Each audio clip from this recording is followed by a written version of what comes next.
Hello friends! Magluluto tayo today ng keto yogurt almond bread.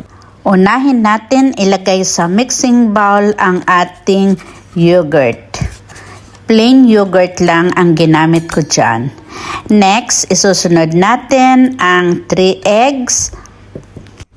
Ilalagay na din natin ang vanilla essence.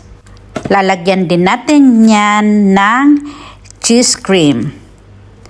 Ngayon, ihaluin na natin ito ng mabuti para magsama-sama ang mga ingredients.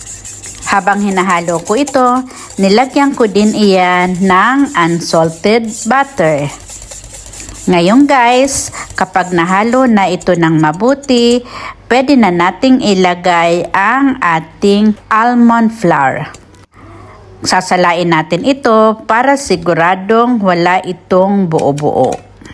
Habang sinasala ko itong almond flour, i-preheat ko na ang ating oven. Hindi na ako guys dito gumamit ng electric mixer para hindi ma-overmix ang ating gagawing bread. Ayan guys, ngayong tapos na nating maisala ito, lalagyan natin ito ng baking powder at konting asin. Haluin natin ulit ito ng mabuti. Habang hinahalo ko ito, ilalagay na natin ang 3 sachet ng LC sweetener. Katamtaman lang ang tamis niyan guys, pero kung gusto nyong mas matamis pa, pwede nyo pa dagdagan ng 1 sachet ng LC sweetener. Kailangan ganyan ang kanyang consistency.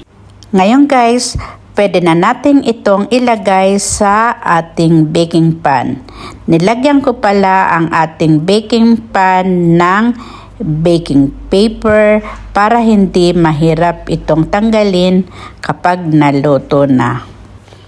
Ayan guys, i-bake na natin siya ng 45 to 50 minutes.